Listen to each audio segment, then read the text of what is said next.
कि उस परमेश्वर की शरण में जा, उसके लिए उन संतों के पास जा जो तत्वदर्शी हो। इसी प्रकार हजरत मोहम्मद को उनका अल्लाह कह रहा है कि कोई और पूर्ण परमात्मा है।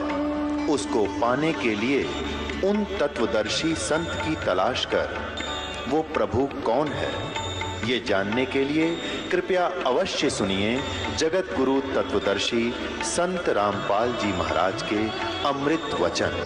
दिव्य आकाश में रहता हूँ, ब्रह्मलोक में रहता हूँ, मेरा ओम नाम है, मैं ब्रह्म हूँ। और वो परमात्मा तो प्रोक्ष है, वो तो गुप्त है। उसके विषय में तो 40वें अध्याय के देखिएगा, इसी 40वें अध्याय के यजुर्वेद के 10 से लेकर 12 तक स्पष्ट किया है, 13 तक। ये 44वां अध्याय और 10वां श्लोक है, मंत्र है। इसमें क्या कहा है, इसने जैसा अनुवाद किया है फिर भी बहुत स्पष्ट हो गया है। छुपाने की चेष्टाएं बहुत की हैं इन्होंने, क्योंकि इनको ज्ञान नहीं था।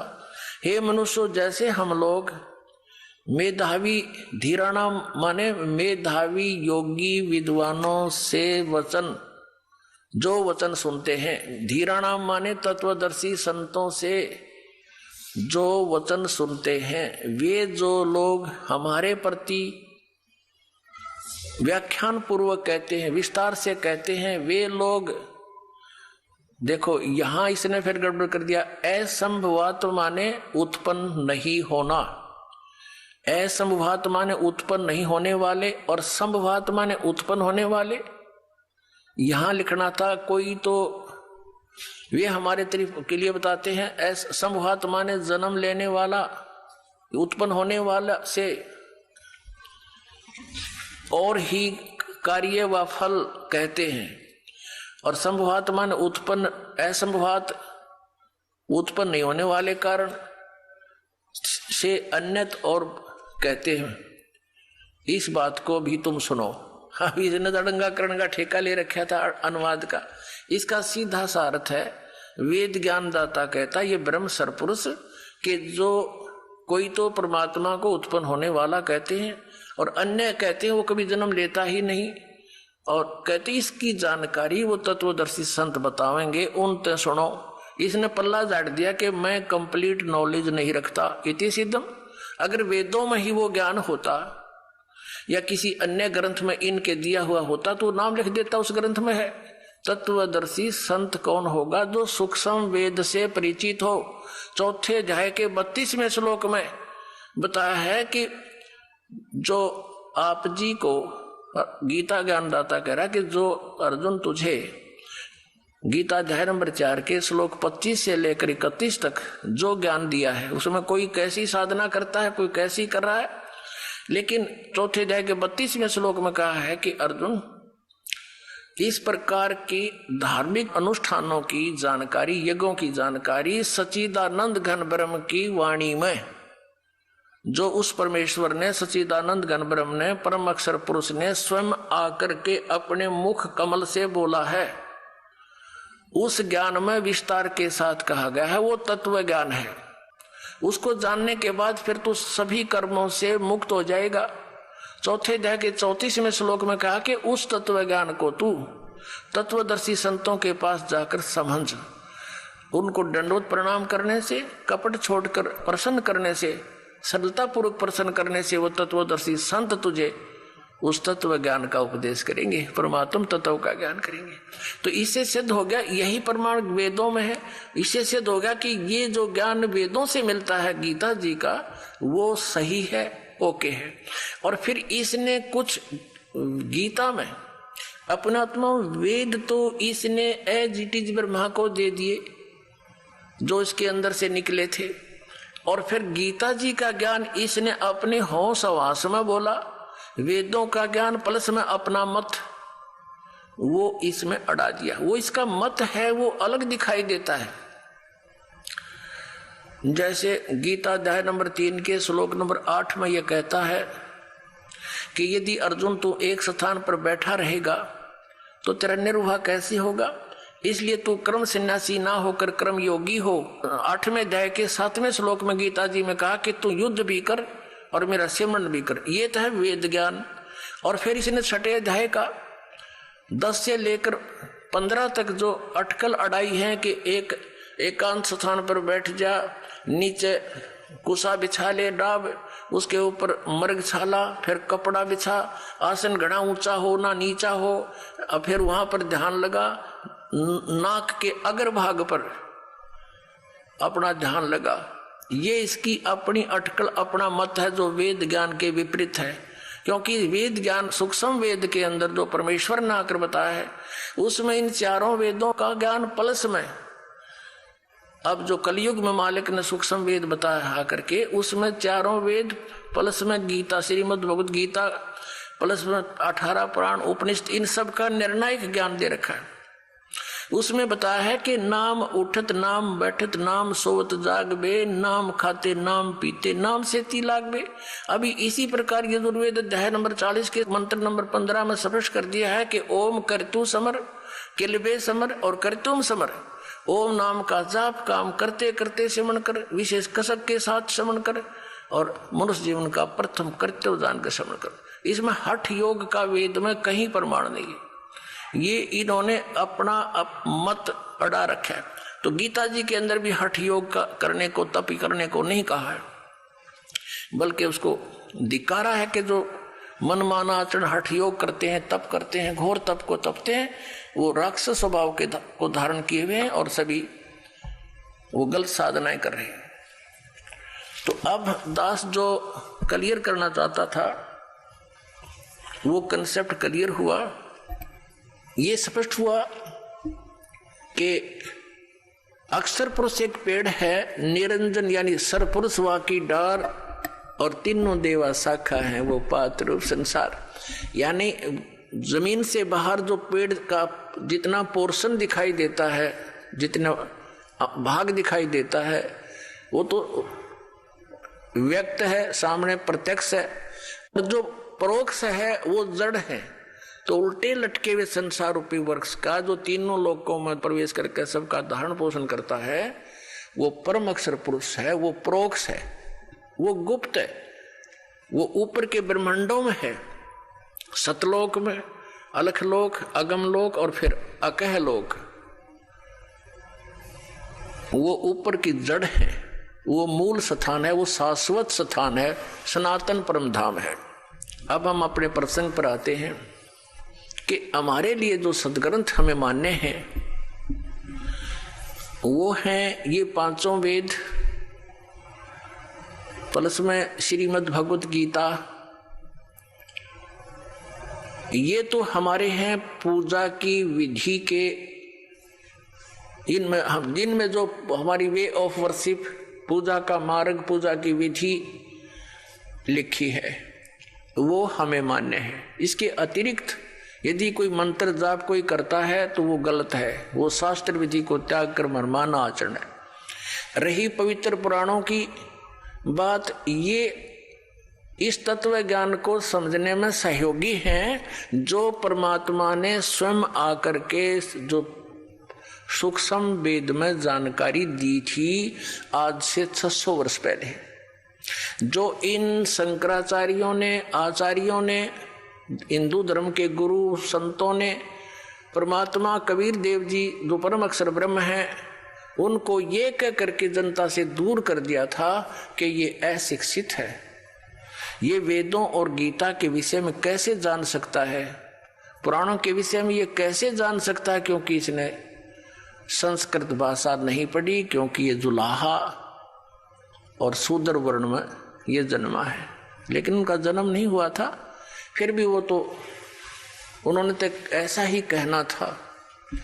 और ये कैसे समझ सकता है इन पुराणों को? और उस परमेश्वर ने 600 वर्ष पहले वो ज्ञान दिया था जो आज वेदों और पुराणों और गीता जी में विद्यमान है। वो सूक्ष्म वेद में, सिंपल लैंग्वेज में दिया था। अपने आत्माओं भाषा का जो लिंक है, संबंध है, इतना ही है कि हम अपने विचारों को दूसरे तक पहुंचा दें, वो ही भाषा है। लेकिन उसमें ज्ञान क्या है? अब जैसे ये संस्कृत और व्याकरण के ज्ञाता, ये समझो एक कोरा कलश है जिसके ऊपर बहुत सुंदर चित्र बने हुए हैं, बहुत सुंदर लगता है, और उसमें जल है ही नहीं या खारा भर रखा जीभ पर भी ना रखा जाए ऐसा, और एक सिंपल सा मटका है, घड़ा है जिसके ऊपर चित्रकारी भी नहीं है, और उसमें शीतल और पवित्र और मीठा जल भरा है। तो उस घड़े का उद्देश्य यही था कि उसमें वो शीतल जल रखे और शुद्ध मीठा जल हो। तो पुण्यात्माओं, जिस बगैर चित्रकारी बने हुए कलश के अंदर और वो जल मिल गया जिससे हमारी प्राण रक्षा होगी, तो हम उस चित्रकारी वाले उस घड़े न के सिर में मारेंगे जिसके अंदर खारा जल भर रखा जी पर भी ना रखा जा, पीवा तो मर जा। तो इन जो आचार्यों का और संस्कृत के वेदों का यही कहना था कि कबीर जी संस्कृत नहीं जानता, इसने व्याकरण भी ना बोलनी आती, अपनी लैंग्वेज की भी भाषा कोई कुछ ही बोल रहा है, निर्भय को निर्भव कह रहा है, और हम संस्कृत के ज्ञाता हैं। ये तो हमारे को व्याकरण की भक्ति दृढ़ कराते रहे, भगवान की नहीं।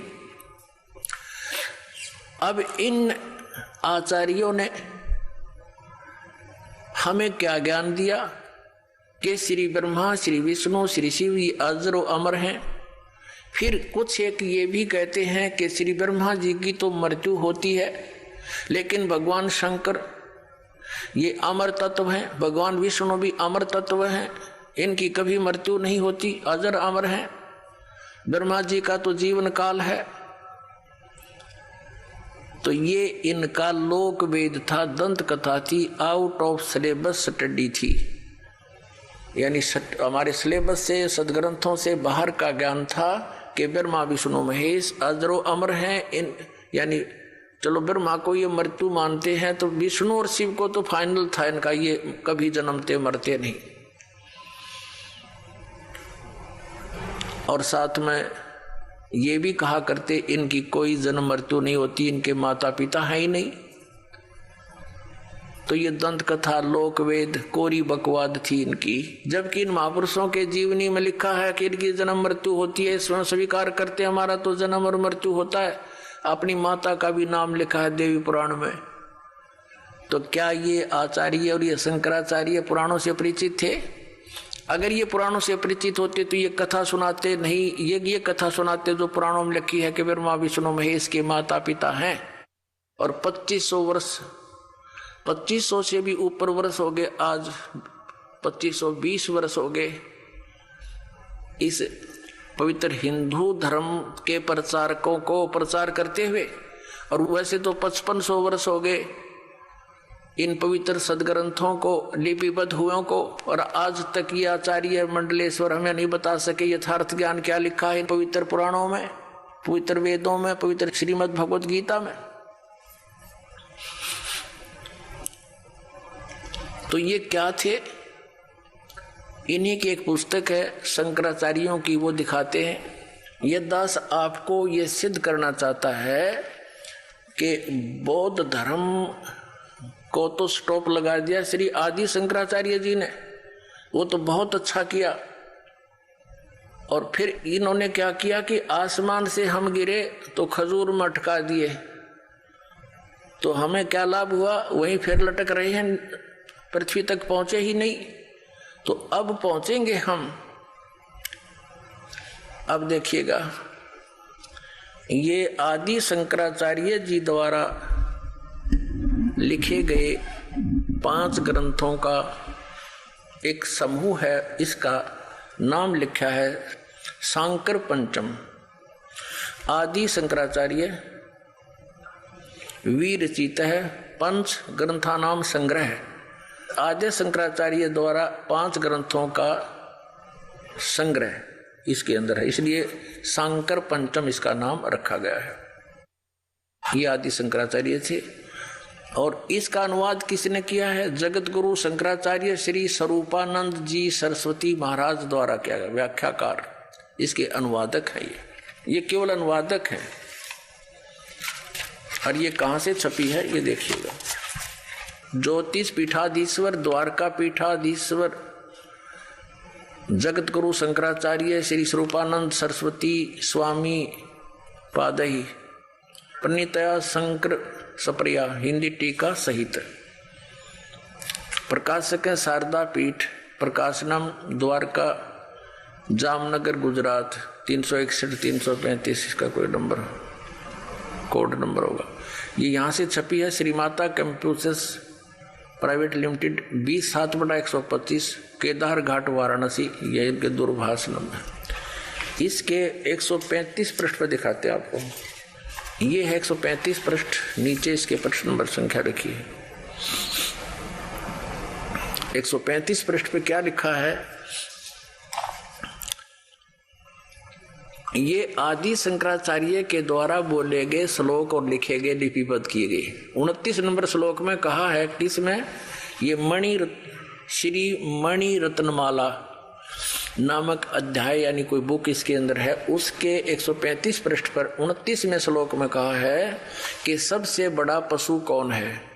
जिसने शास्त्रों का अध्ययन किया हो और फिर भी वह धर्म का आचरण नहीं करता हो और न ही उसको आत्म स्वरूप का ज्ञान हो, वह सबसे बड़ा पशु है। अब आप फैसला कर लियो सबसे बड़े पशु कौन है। अब जो पवित्र चारों वेदों में, पवित्र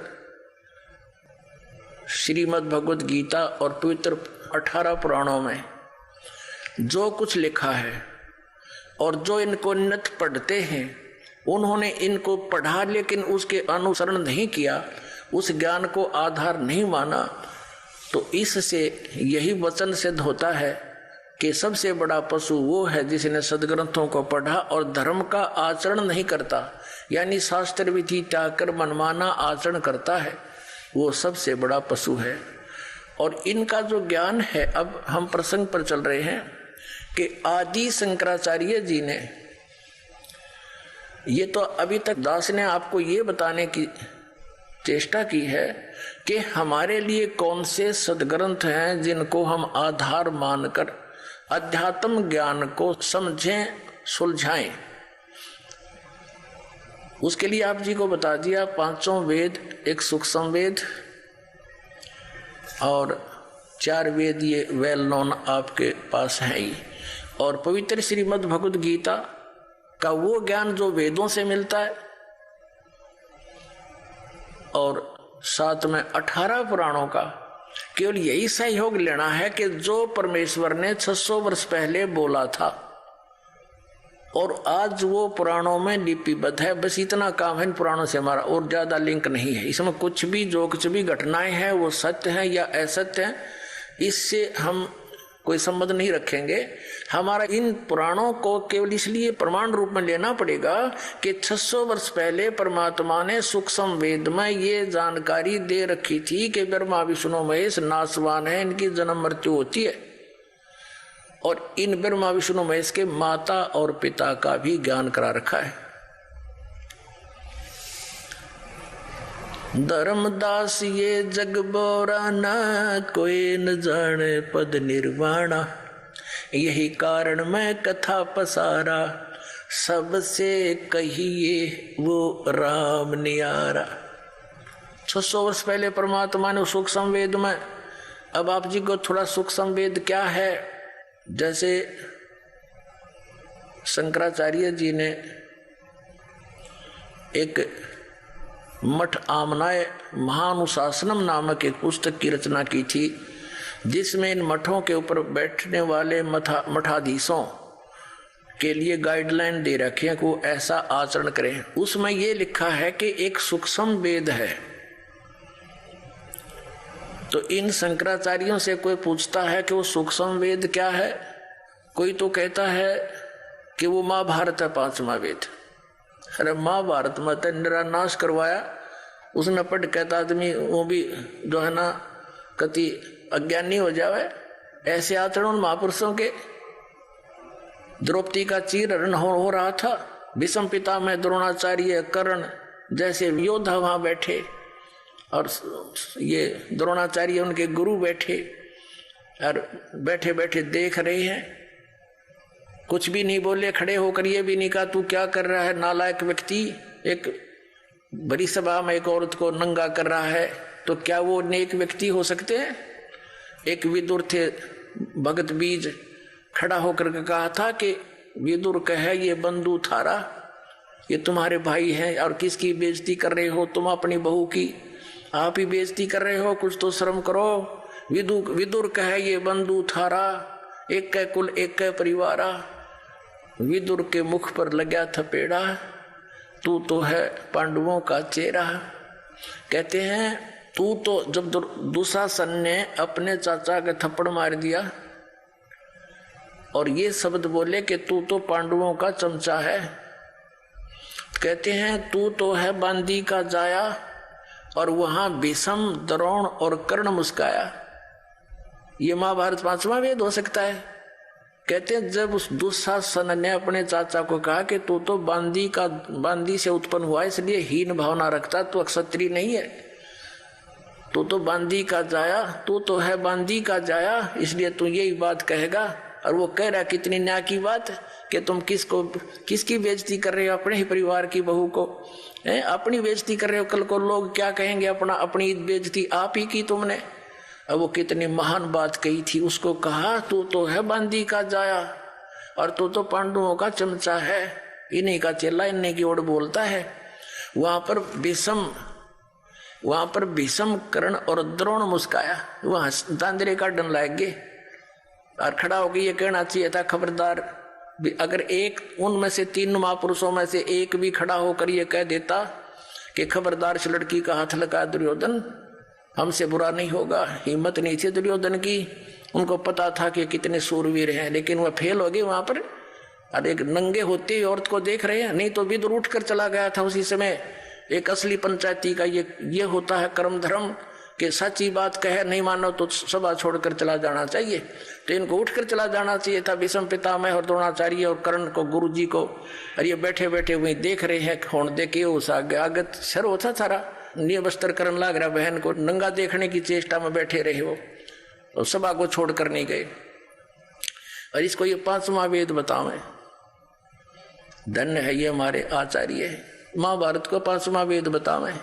कटका मृगी दुनिया हाहाकार मच गया,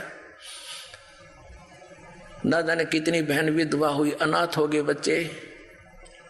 अब किसी से पूछा, दूसरा कहता है श्रीमद् भगवत गीता ये 5वां वेद। अरे वाह, ये तो चारों वेदों का सारांश है, श्रीमद् भगवत गीता इसका नाम है 5वां वेद की। ये तो खुद कहता है गीता अध्याय नंबर 4 के श्लोक नंबर 32 में कि वो सूक्ष्म वेद ये ऐसा है जिसमें परमात्मा ने आकर अपने मुख कमल से विस्तार से कहा वो धार्मिक युगों की जानकारी। और चौथे अध्याय के 34वें श्लोक में गीता ज्ञानदाता ने स्पष्ट कर दिया, किसी तत्वदर्शी संतों से पूछो, वो तो वेद हो ही नहीं सकता श्रीमद् भगवत गीता। तो अपने आत्मा वो 5वां वेद कौन सा है, वो सूक्ष्म वेद क्या है? श्रीमद् भगवत गीता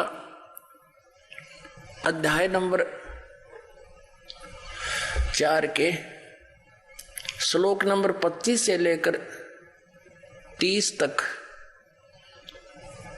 एक व्याख्या की है। बताया गया है कि कोई तो ऐसी साधना करता है, कोई देवताओं की पूजा करता है, कोई एक स्वाध्याय ही करता रहता है, कोई योग आसन करता रहता है, कोई खड़ा, कोई तप करता है, कोई हठ करता है, कोई केवल प्राणायाम पान अपान की क्रियाओं को देखता रहता है।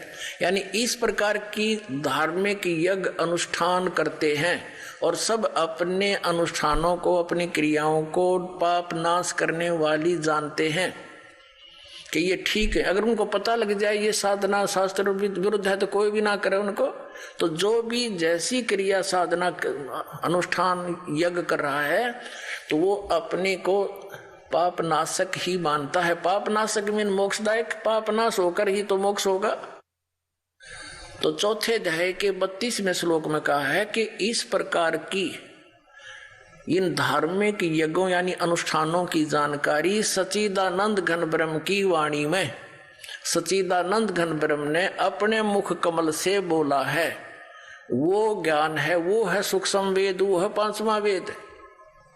जिसको तत्व ज्ञान कहते, वो तत्व ज्ञान है, वो पांचवा वेद है जो भगवान ने अपने मुख कमल से बोला है।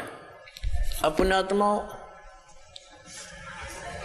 परमात्मा ने 600 वर्ष पहले आकर के ये ज्ञान दिया था, जो इन केवल संस्कृत के ज्ञाताओं ने ये कह करके फेल कर दिया था कि कबीर क्या जाने, ये दुल्हा है, दानक है, संस्कृत इसको किसी ने पढ़ा नहीं। ब्राह्मणों के पास फिरा, उनको मना कर दिया शूद्र होने के नाते, तो वो सदग्रंथों को ना समझकर ऊट पटांग बोलने लग गया। इन ब्राह्मणों ने काट दी, टाट मारी, सारी बकवाद गढ़ रखी, सदग्रंथों के विपरीत ज्ञान सुना दिया। ये शंकराचार्य जितने भी सरस्वती और ये जितने भी आश्रम अपना ये कहते हैं सन्यासी गिरिपुरी, ये सभी ब्राह्मण वर्ग से ही थे। और पुण्यात्मा ब्राह्मण कोई जाति नहीं है। सूक्ष्म वेद में कहा है, पंडित सोए जो पिंड की जाने, ब्राह्मण सोए जो ब्रह्म पहचाने। ब्राह्मण वो होता है जो भगवान को पहचान ले। और दूसरी भाषा में हमारे यहाँ जो परंपरागत उस व्यवस्था में पंडित मानते हैं विद्वान पुरुष को, जिसने काशी विद्यापीठ में जो है ना से शिक्षा ग्रहण कर ली, वो पंडित बन गया किसी एक विषय का। मेरे पूज्य गुरुदेव जी इस परंपरागत ब्राह्मण वर्ण में जन्मे थे, लेकिन वो कभी अपने आप को पंडित नहीं कहते थे। मेरे दादा गुरुजी जाट कुल में जन्मे थे, गांव छावला, दिल्ली के अंदर नजफगढ़ के पास गांव छावला है, जाट जाति में जन्मे थे। 16 वर्ष की आयु में घर त्याग कर एक संत कबीरपंथी यानी गरीबदासी संत की प्रेरणा पाकर के घर त्याग कर चले गए थे, खेतों से ही भाग गए थे। और उसने देखा, उस गुरुदेव ने, हमारे जो दादा गुरुजी थे, उसने देखा कि लड़का बहुत होनहार है, उसको काशी विद्यापीठ में पढ़ने के लिए भेज दिया। वहां से वो 4 विषय के आचार्य बन गए। उनको पंडित चिदानंद नाम से जाना जाता था। अब हरियाणा में जिला सोनीपत खुरखोदा के पास एक छोटा सा गांव है गोपालपुर। उस गोपालपुर गांव के अंदर पंडित चिदानंद नाम से हमारे परदादा गुरुजी का आश्रम है। अब दास ये समझाना चाहता है कि दे कोई ब्राह्मण चंगर जा कि ये तो सारे ब्राह्मणों ने ऐसा कह रहा ना, उन ब्राह्मणों को नहीं, वो हमारे पूज्य गुरुदेव जी ब्राह्मण थे, लेकिन वो पंडित नहीं कहते थे अपने आप को। वो कहते थे नहीं, हम तो संत हैं, हमें मार्ग समझ में आ गया है। लेकिन हमारे दादा गुरुजी को जो जाट होते हुए पंडित कहलाए, तो इस दृष्टिकोण से उन पंडितों के लिए दास कह रहा है जिन्होंने गुरु पद प्राप्त करके और कई विषयों के आचार्य भी बन गए, पंडित कहलाए और सदग्रंथों से परिचित नहीं हो पाए। तो श्री शंकराचार्य जी के वचनानुसार सबसे बड़ा पशु कौन है, ये वो आप ही फैसला करना। अब आपको दिखाते हैं श्रीमद् भगवद गीता के वो श्लोक जिसमें सूक्ष्म वेद की जानकारी है। ये है श्रीमद् भगवद गीता और इसके अनुवादक हैं जयदयाल गोविंद का, गीता प्रेस गोरखपुर से प्रकाशित है। ये इसके चौथे अध्याय के हम 32 चौथे अध्याय के 25 से लेकर ये देखिएगा। अब ये है श्रीमद् भगवद गीता अध्याय नंबर 4 का और श्लोक नंबर 25 से लेकर 34 तक आपको निर्णय करके देंगे कि वो सूक्ष्म वेद यानी 5वां वेद क्या है।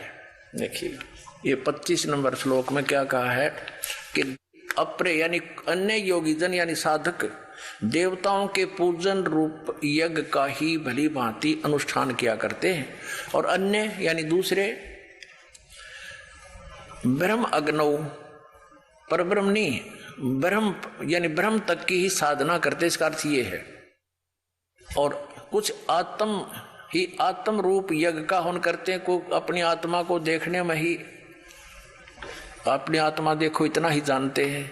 26 में कहा कि दूसरे नाक कान आदि को बंद करके, यानी अन्य योगीजन श्रोत्र आदि समस्त इंद्रियों को संयम रूप अग्नि में हवन किया करते हैं। दूसरे और कुछ शब्द आदि यानी शब्द स्पर्श समस्त विषयों को इंद्रिय रूप अग्नि में हवन किया करते हैं। 27 में कहा है कि दूसरे योगी जन यानी साधक इंद्रियों की संपूर्ण क्रियाओं को और प्राणों की समस्त क्रियाओं को, प्राण माने सांसों का, आते जातों को देखते रहते हैं। ज्ञान से प्रकाशित आत्म संयम योग रूप अग्नि में हवन किया करते हैं। 28 में कहा है कई पुरुष यानी दूसरे द्रव्य संबंधी यज्ञ करने वाले होते हैं, जैसे कहीं भंडारा करवा दिया, कहीं पर धर्मशाला बनवा दी, जो धन से होने वाली जो धार्मिक क्रियाएं हैं वो करते हैं। कंबल बांट दिए, ये देखो। तो अपने कई पुरुष द्रव्य संबंधी यानी धन से होने वाली यज्ञ धार्मिक क्रियाओं को करते हैं। कुछ कितने ही तपस्या रूप यज्ञ को करने वाले हैं, कुछ तप करते हैं। तो दूसरे कितने ही योग रूप यज्ञ करने वाले हैं और वे कितने ही कुछ योग करते रहे, योगासन, और कितने ही अहिंसावादी तीक्ष्ण व्रतों से युक्त यानी जैसे मुंह पर पट्टी बांध कर नंगे पैरों घूमते हैं। और कुछ एक चलो जैसे जैनी प्रयत्नशील पुरुष स्वाध्याय रूप ज्ञान ये करने वाले, कुछ स्वाध्याय करते हैं, जैसे गीता जी का पाठ कर लिया है, या कोई और किसी ग्रंथ की वाणी को, या किसी वेद के एक श्लोक को, जैसे जिन्होंने गायत्री मंत्र कहे उसकी रिपीट करते रहे। कहते ये सब अपनी अपनी क्रिया। देखो आगे 29 और 30 में क्या कहा है, चौथे अध्याय का हम पढ़ रहे हैं। 29-30 में आगे दूसरे कितने योगीजन अपान वायु में प्राण वायु को हवन करते हैं, यानी अपने अंदर की जो क्रियाएं हैं योगी क्रियाओं को करते हैं। अन्य योगीजन प्राण वायु को अपान वायु में हवन करते हैं। और कितने ही नियमित आहार अल्पाहारी करने वाले हैं। कुछ प्राणायाम प्रयाण पुरुष हैं, प्राणायाम आदि करके ही अपने शरीर को सूक्ष्म बनाने की चेष्टा करते हैं पुरुष। और प्राण और अपान की गति को रोककर प्राणों को प्राणों में ही हवन किया करते हैं। ये सभी साधक यज्ञों द्वारा पाप नाश कर देने वाली यज्ञों के जानने वाले हैं नहीं। इसका अर्थ यह है कि सभी अपने अपने जो साधक अपनी क्रियाएं करते हैं उनको पाप नाशक जानते हैं। अब फिर 31 में ये कहा है कि जो यज्ञ से बचे हुए अमृत का अनुभव करने वाले योगी जन सनातन ब्रह्म सनातन परमात्मा को प्राप्त होते हैं। यज्ञ न करने वाले, यज्ञ जो धार्मिक अनुष्ठान नहीं करते, उनके लिए तो यह मनुष्य लोक भी सुखदायक नहीं और न ही परलोक, यानी वो तो यहाँ भी दुखी आगे भी दुखी, जो कुछ साधनाएं नहीं करते। तो आगे चौथे अध्याय के 34वें श्लोक में ये कंसेप्ट क्लियर कर दिया है कि जो जिन यज्ञों का, यज्ञ में धार्मिक अनुष्ठानों की जानकारी अभी तक तुझे मैंने दी है, ये ऐसी धार्मिक अनुष्ठानों की यज्ञों की जानकारी सच्चिदानंद घन ब्रह्म परमात्मा ने अपने मुख कमल से आकर बोली है। वो सच्चिदानंद घन ब्रह्म की वाणी कहलाती है। उसके अंदर वो सूक्ष्म वेद है, वो तत्व ज्ञान है, उसके अंदर वो विस्तार के साथ कही गई है। और उनको चौथे अध्याय के 34वें श्लोक में कहा कि वो तत्व ज्ञान है जो सच्चिदानंद घन ब्रह्म के मुख से बोला गया, 5वां वेद है, सूक्ष्म वेद है। उसको तो तत्वदर्शी संत ही जानेंगे जो उस वाणी से परिचित है। आप देखिएगा अध्याय नंबर 4 का और श्लोक नंबर 32 में है। इस प्रकार और भी बहुत तरह के, एवं माने इस प्रकार बहुत तरह के यज्ञ, यहां इन्होंने अनुवाद गलत कर दिया। ब्रह्मण मुखे का अर्थ कर दिया वेद की वाणी। वेद की वाणी तो ये गीता बोली ही जा रही है, ये लिखना था ब्रह्मण माने सच्चिदानंद घर ब्रह्म की वाणी में विस्तार के साथ कहे गए हैं। अब ये ब्रह्मण का अर्थ इन्होंने जहां विचलित हो गए यहां गलत कर दिया। 17वें अध्याय के 23वें श्लोक में आपको दिखाते अनुवादकर्ताओं की कर कमलों से क्या लिखा है। अध्याय नंबर 17 श्रीमद् भगवद गीता श्लोक नंबर 23 ओम तत्सत इति निर्देश ब्रह्मण तिर्विध समर्थ ब्राह्मणा तेन वेदा च यगा च विहिता पुरा। अब इसमें क्या कहा है कि ओम तत्सत ऐसे यह 3 प्रकार का ब्रह्मण माने सच्चिदानंद घन ब्रह्म का नाम कहा है। ब्रह्मण माने सच्चिदानंद घन ब्रह्म। हमने यो सच्चिदानंद घन ब्रह्मण का अर्थ ये देखना था, इसको हम यहाँ लिख लेंगे। अब हम फिर आगे चौथे अध्याय के 32वें श्लोक पर, ये 32वां श्लोक है, इसमें ये ब्रह्मण मुखे शब्द है। ब्रह्मण मुखे यहाँ लिखा है कि और भी बहुत प्रकार के यज्ञ धार्मिक अनुष्ठान ब्रह्मण का अर्थ लिख दे या सच्चिदानंद घन ब्रह्म की मुखे माने मुख कमल से उच्चरित वाणी में, खुद बोली हुई वाणी में जो 5वां वेद है सूक्ष्म वेद में विस्तार से कहे गए हैं, उन सब को तू कर्म जान मन इंद्रिय और क्रियाओं शारीरिक क्रियाओं द्वारा संपन्न होने वाले जान, यानी वो ऐसी विधि है जो काम करते करते, वो ऐसी विधि वर्णित है उसमें 5वें वेद में सूक्ष्म वेद में कि काम करते करते नाम उठत नाम बैठत नाम सोवत जागवे नाम खाते नाम पीते नाम से ती लागवे। कहते काम करते करते करने की बता रखी है, उसको जानने के बाद फिर तो सभी कर्मों से मुक्त हो जाएगा। देखना, इंद्रियों द्वारा संपन्न होने वाले जान, शारीरिक क्रियाओं द्वारा संपन्न होने वाले जान, और इस प्रकार तत्व से जानकर उनके अनुष्ठान द्वारा, यानी उस सच्चिदानंद घन ब्रह्म के द्वारा बोली गई सूक्ष्म वेद 5वें वेद में वर्णित विधि को जानकर फिर तू सभी कर्मों से मुक्त हो जाएगा। देखना, इस प्रकार तत्व से जानकर उनके अनुष्ठान द्वारा कर्म बंधन से सर्वथा मुक्त हो जाएगा। अब 33 में क्या बताया है, चौथे अध्याय का 33वां, इसमें यह कहा कि हे परंतम अर्जुन, द्रव्यमय यज्ञ की अपेक्षा ज्ञान यज्ञ अत्यंत श्रेष्ठ है। अब द्रव्यमय यज्ञ का अर्थ है, कहते हैं जैसे द्रव्यमय यज्ञ की अपेक्षा ज्ञान यज्ञ श्रेष्ठ है, जैसे बगैर ज्ञान के तत्व ज्ञान हुए बिना अपनी मनमाने आचरण के आधार से कोई तो भंडारे कर देता है और कोई कहीं धर्मशाला बनवा देता है, कोई मंदिर बनवा देता है, कहीं कोई कंबल बांट रहा है। कहते हैं ये द्रव्यमय यज्ञ से की अपेक्षा, यानी आंख मीच के अंधाधुंध की ये दान करने की अपेक्षा आप पहले तत्व ज्ञान को समझ, और तत्व ज्ञान को समझकर फिर उस सतगुरु संत के बताए अनुसार साधना कर। उस तत्व ज्ञान में बताया जाता है कि गुरु बिन माला फेरते, गुरु बिन देते दान, गुरु बिन दोनों निष्फल है, चाहे पूछो वेद पुराण। तो तत्वदर्शी संत के बताए अनुसार फिर दान करते हैं, आपको लाभ होगा। द्रव्य में यज्ञ फेर कर, ऐसे करने से कोई यूज नहीं है जो तू आंख मीच कर कोई करने लग जाओ, इसका ये अर्थ बनता है। देखिएगा, अब हम चौथे अध्याय का 33वां श्लोक पढ़ रहे हैं।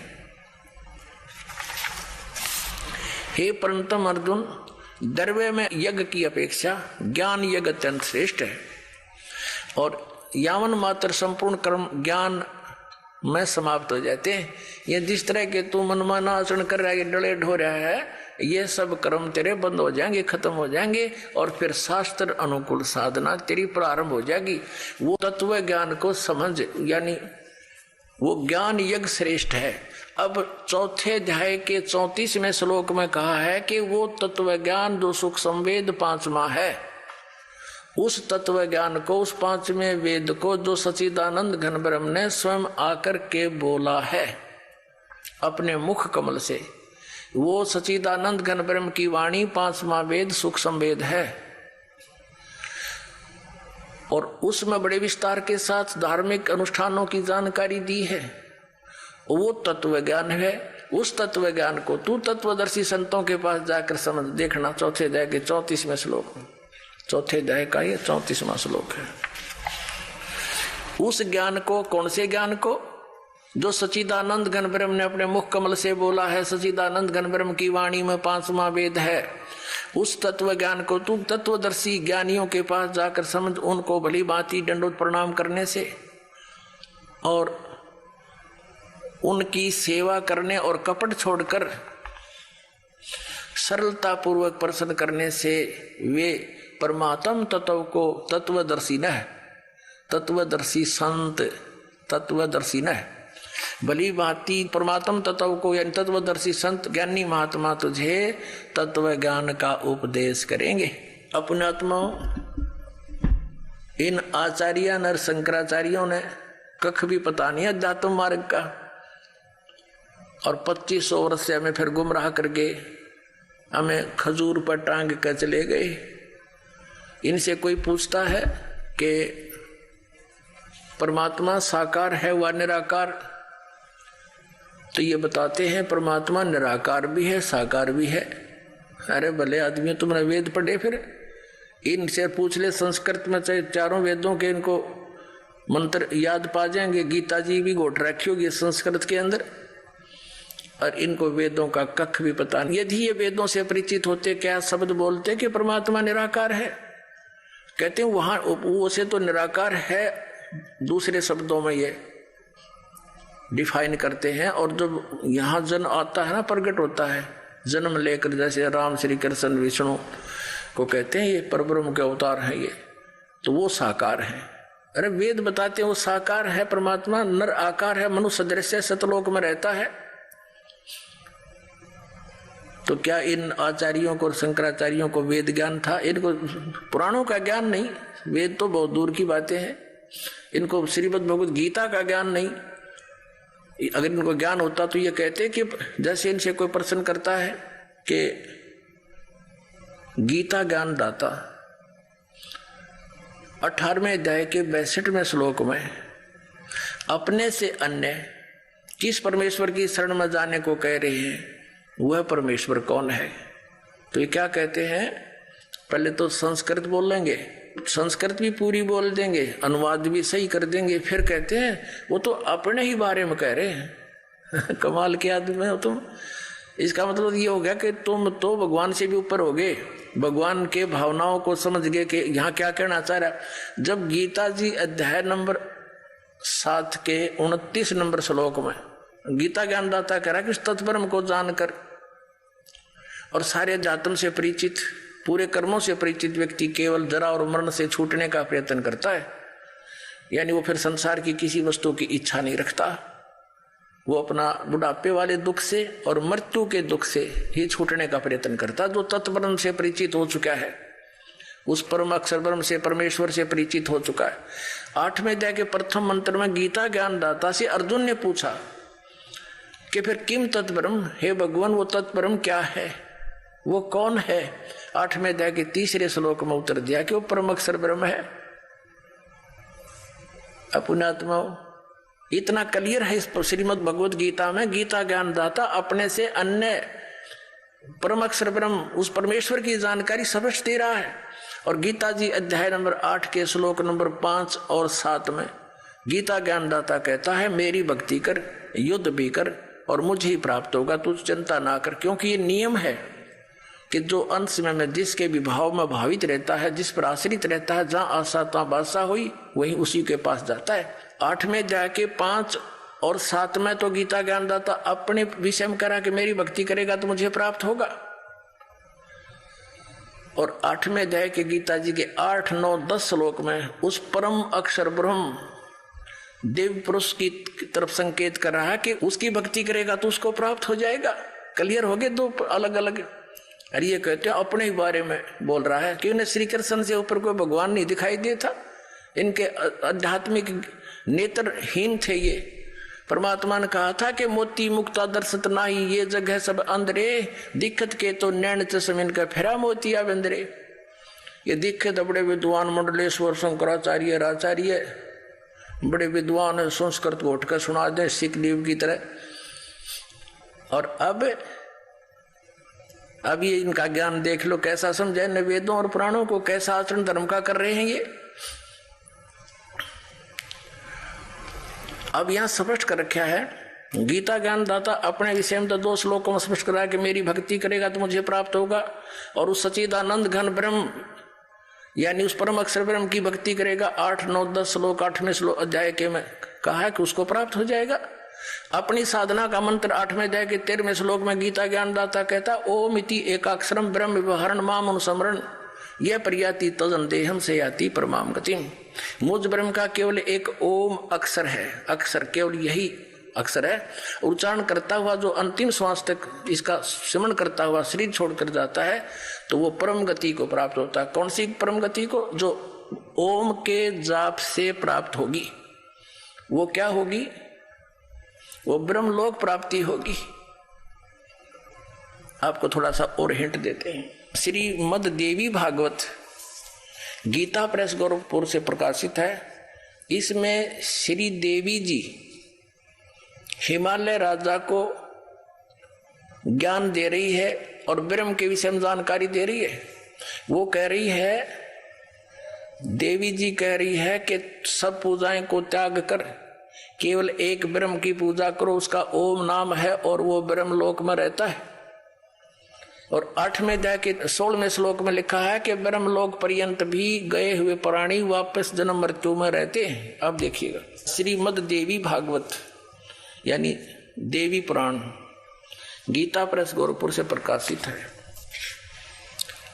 सुचित्र मोटा टाइप, संपादक हनुमान प्रसाद पोदार चिमनलाल गोस्वामी। और ये कहाँ से छपी है? मुद्रक एवं प्रकाशक हैं गीता प्रेस गोरखपुर, गोविंद भवन कार्यालय कोलकाता का संस्थान। ये इनके फोन और फैक्स नंबर।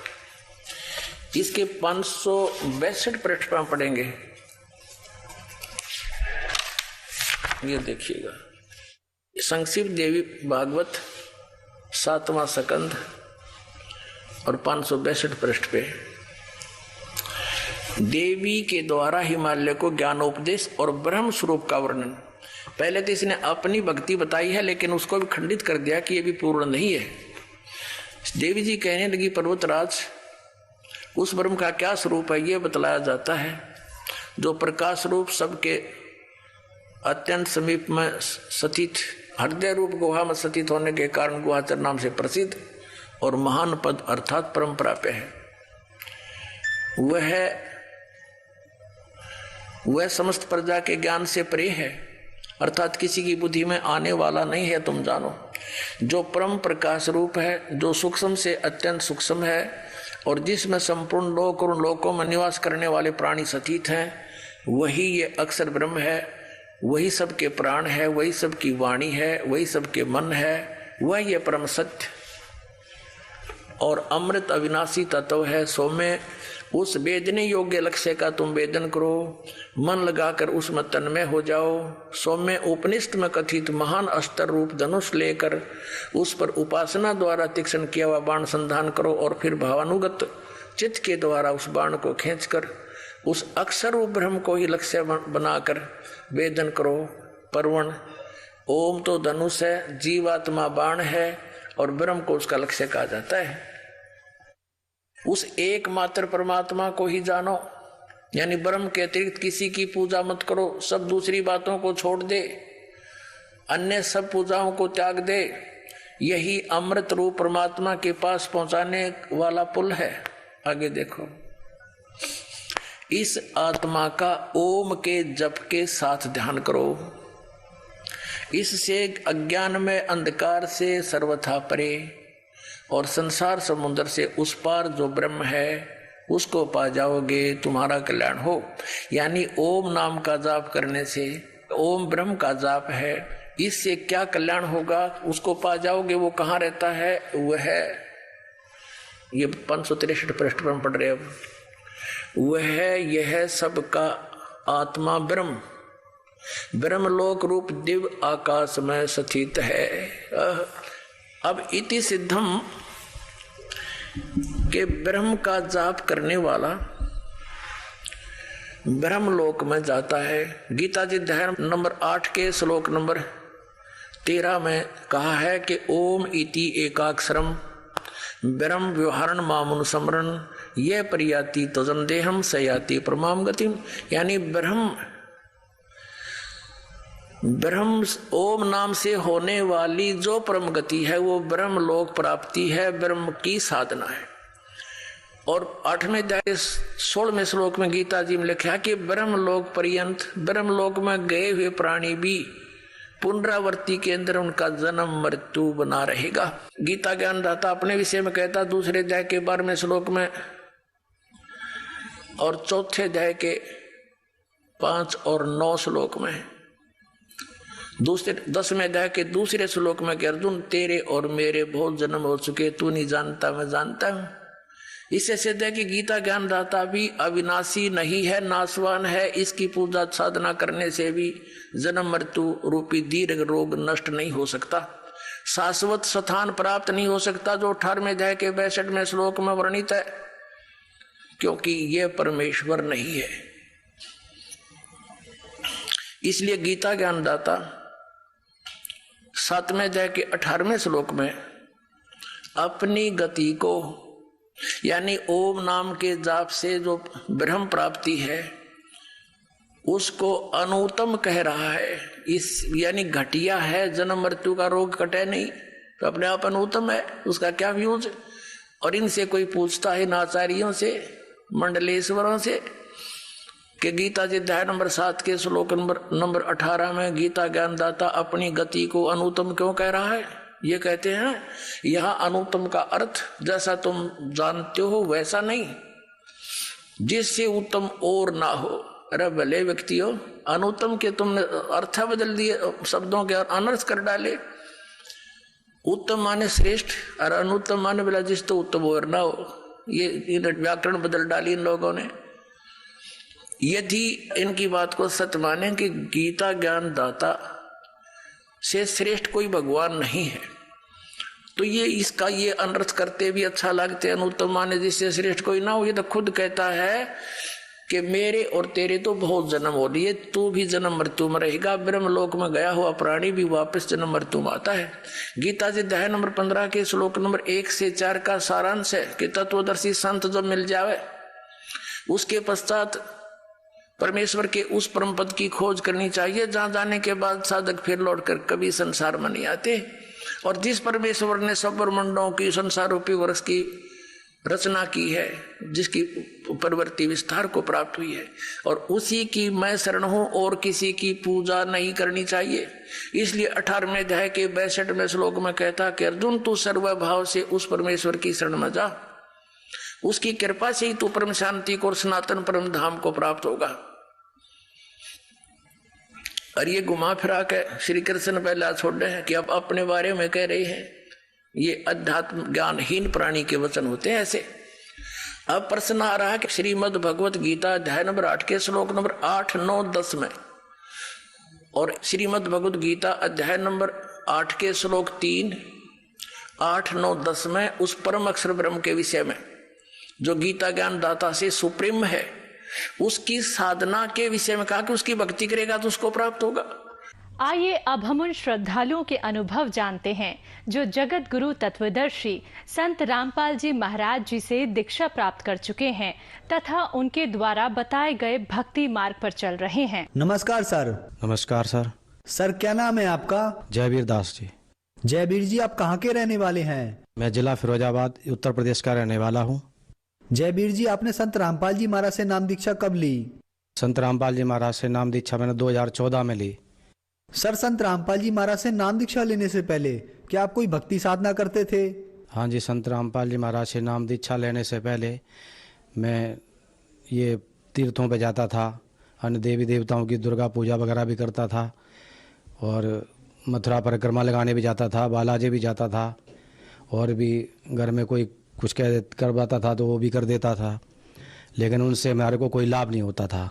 सर आप बहुत से तीर्थों पर गए और भक्ति साधनाएं भी आपने की, तो उन सब भक्ति साधनाओं से आपको क्या क्या लाभ मिले? पहले की जो भक्ति साधना करते करते हम लोग बहुत परेशान रहते थे। हमारे ये पेशाब की थैली में पथरी हो गई, उसके बाद फिर मेरे 2 पथरी राइट किडनी में हुई, फिर 1 पथरी मेरे लेफ्ट वाली किडनी में हुई, और मेरे घरवाले की भी पथरी हो गई, उसका तो हमें ऑपरेशन भी करवाना पड़ा, और हमारा काम धंधा भी ठीक नहीं चलता था। जो भी काम करता था उसमें हमारे को नुकसान ही होता था। तो और इन देवी देवताओं की पूजा करने से हमें पहले कोई लाभ नहीं होता था। मेरे को इन देवी देवताओं की भक्ति करते करते मेरे को लैट्रिन से खून भी आने लग गया था, और मैंने कई जगह गया तो डॉक्टर ने कहा कि भाई ऑपरेशन करना पड़ेगा, और इसको बोला बवासीर है।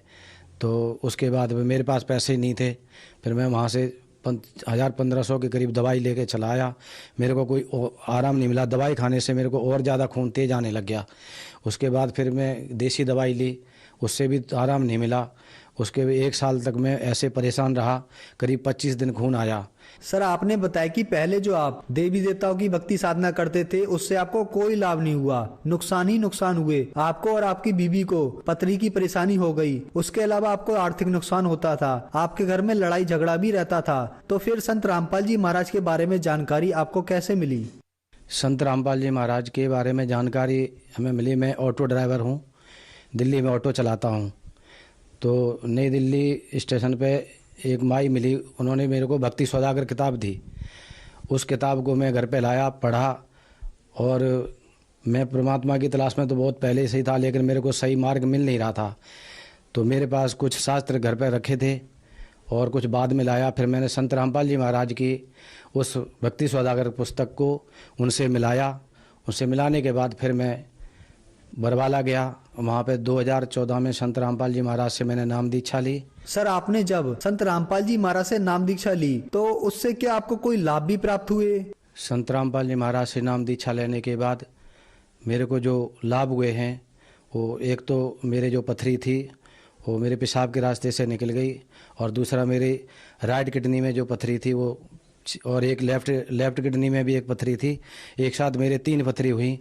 तो संत रामपाल जी महाराज से नाम दीक्षा लेने के बाद करीब 6-7 दवाई ली मैंने, तो 6-7 दिन में मेरी दोनों पथरी ठीक हो गई और मेरा काम धंधा भी ठीक चल पड़ा।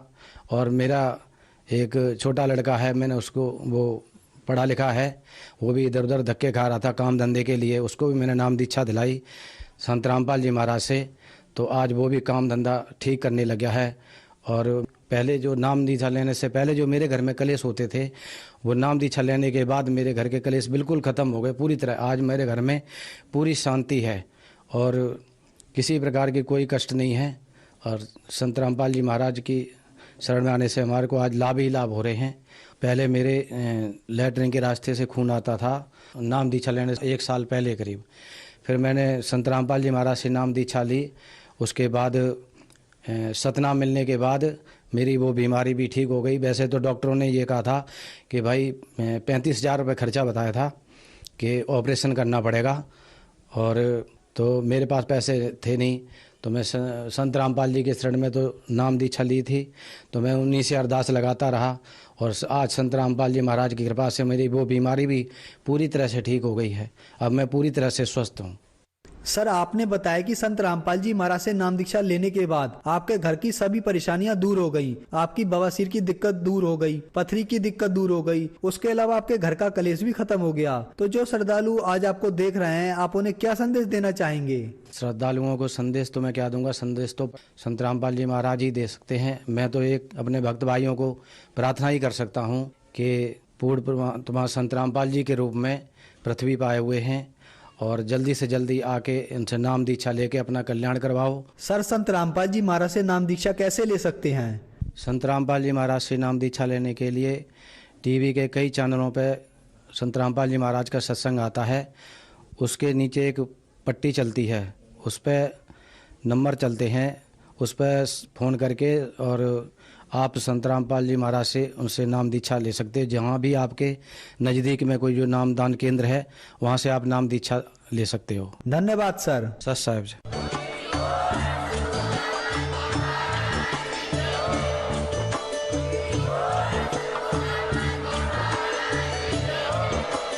आप सुन रहे थे जगत गुरु तत्वदर्शी संत रामपाल जी महाराज जी के मंगल प्रवचन। अधिक जानकारी के लिए विजिट कीजिए हमारी वेबसाइट www.jagatgururampalji.org। संत रामपाल जी महाराज जी के शुभ आशीर्वाद से पूरे विश्व भर में 500 से भी ज्यादा नाम दीक्षा केंद्र हैं, जिन पर संत रामपाल जी महाराज जी द्वारा ऑनलाइन निःशुल्क नाम दीक्षा दी जा रही है। अपने